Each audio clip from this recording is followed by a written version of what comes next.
We still have the wonderful sound of the smoke detector going on over here. So you'll hear that chirping in the background.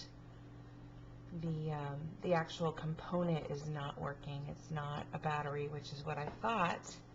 So we're waiting for an electrician to come and look at it because it's a wired unit. So you get the beauty of the chirping just like I do. And there it is. It's funny how you just adapt to sounds in your environment. The first day that this started, both my son and I were so reacting to it. Like every time it happened, we both kind of winced.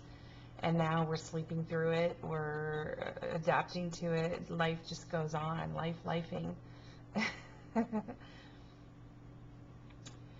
So there's been a lot of communications back and forth in the YouTube channel as well as on Facebook about God's will. So I thought I would do a video about that today. I've spoken about this before in other videos, so there may be some of this that's overlapping and repetitive, but maybe an opportunity to elaborate a little bit further. For whatever reason, there seem to be these beliefs that there is a better God. There's some version of a better God. I mean, this would have to exist, right? Or there wouldn't even be the purpose of religions. Religions, plural. Each religion having its own God, which is the better or best God.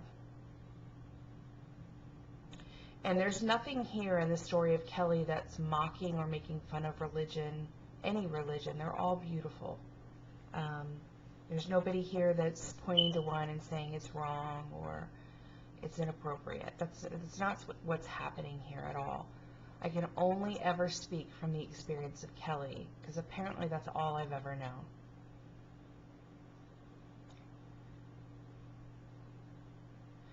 For me, in this story of lifing, came the realization that all of this is God, and even naming it God creates a separation, which is never true.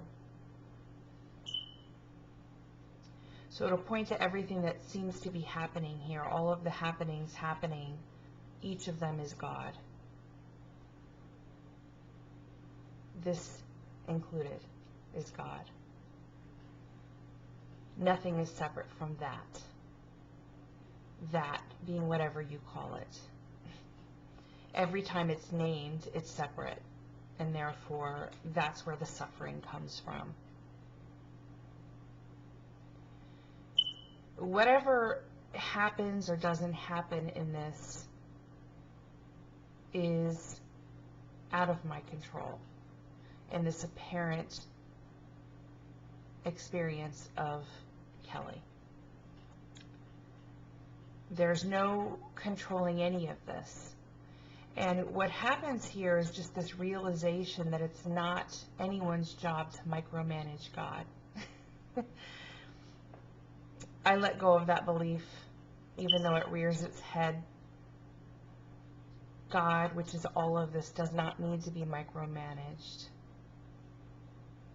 Think about it. Isn't it even funny to think of that God would need my input or my support or my perspective? Me being an illusion of separation, never having been separate. I am God being danced, being lifed. What needs controlling in that? What needs micromanaging in that? What needs input in that? Each and every time, without fail, that I move to this belief that I am separate and somehow having a part or playing a part or doing a part in this, it hurts.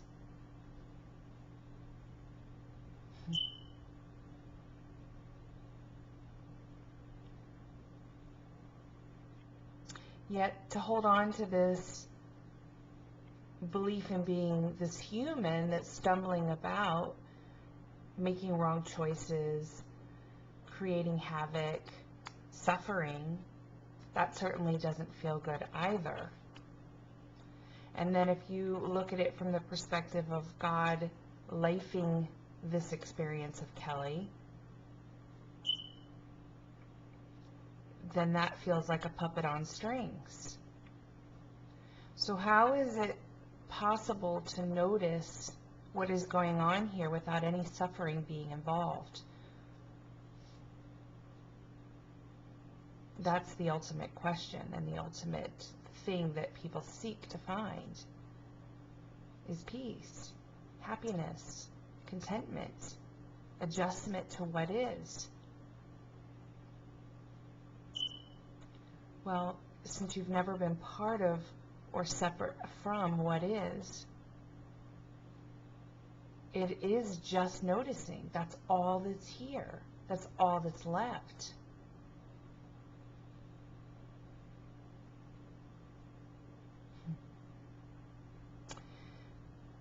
The micromanagement piece is an absolute belief in separation.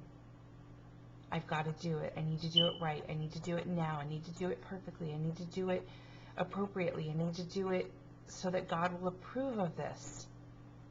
Ouch. Ouch is all I can say. The mouth opens, the words come out. None of them have ever, ever, ever been heard by someone separate from this. Yet there's this appearance of separation seeming to be happening.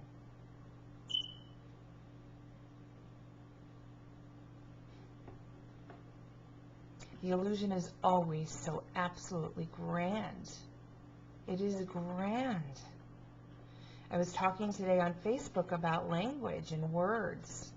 You guys know I love to poke at that.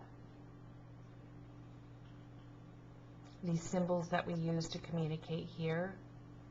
There's nothing that's coming out of this mouth of Kelly that has any value. Nothing. Because you've never been separate from any of this.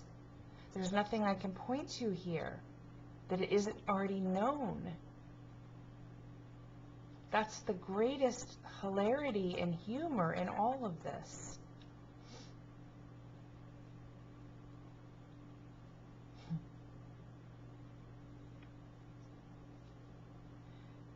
It all always comes back to this. The belief in the me, the I, the doer, the one that is separate from God, Jehovah, whatever you want to call these gods that we've named.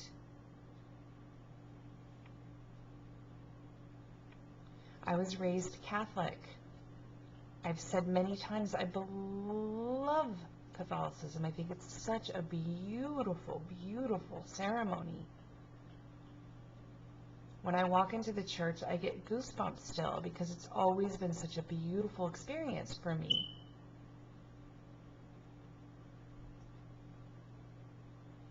Yet the doctrine behind Catholicism is something that just does not resonate anymore. The belief that I'm separate, that I've sinned, that I am wrong, that I sit before another man who somehow is more gracious than I am, that he can give me permission to let that go, to be forgiven by my Father. You know, it's appearing to move from one thing to another thing in this story of progress or this story of progression. And even that's not real because time is also part of this illusion.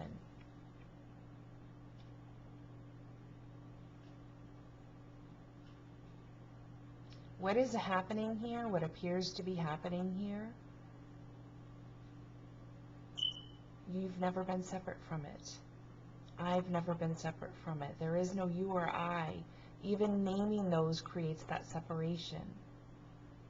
The allness of this is what we refer to as God, and even calling it that, poof, separation. If all of this is all of this, if all of this is one, what is there to micromanage? Find God in that. Find me in that. Find anything in that. Point to it. And then ask if it's true.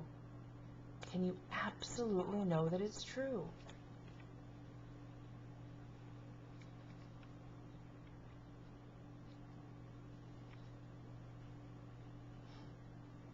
I woke up this morning, I was laughing. In fact, just noticed it here. I got bitten by a spider last night. I've got several huge bites. There's one there, and there's about 5 or 6 up on my shoulder. So he chomped and chomped and chomped. And I was telling my son about this morning. We giggled a little bit. We started to laugh at the idea of Kelly sleeping and this little spider innocently climbing through the blankets and chomping away. Life brings us these experiences that feel so real. They feel so real in this separation, that there's this me and there's this little spider, and that there's this story of this chomping, and there's even, there's this image of identification of knowing that this happened. It all feels so absolutely real because all of this is part of it.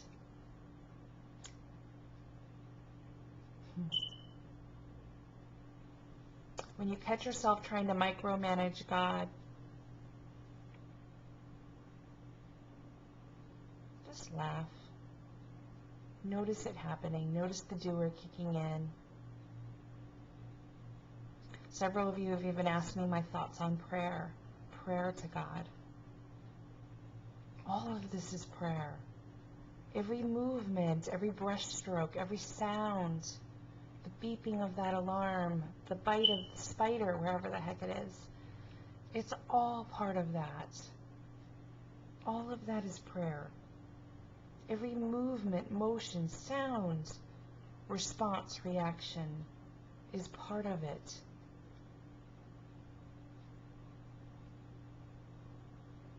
We pray for forgiveness. We pray for help, abundance, solutions.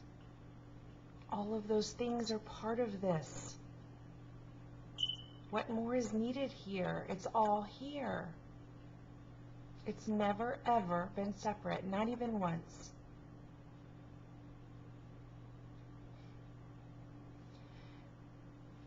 There is no surprise here that the debate comes back to God. Look at the wars we have going. Whose God is more right? Whose God is more valued?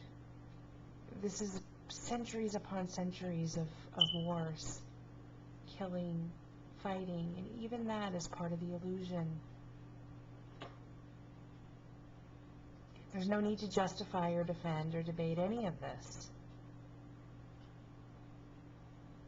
It's all part of it, never separate, never right, wrong, good, bad, sinner, lover, liker, hater.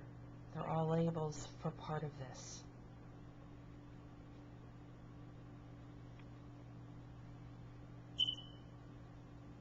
I leave you on the last beep and send you much love. Until next time.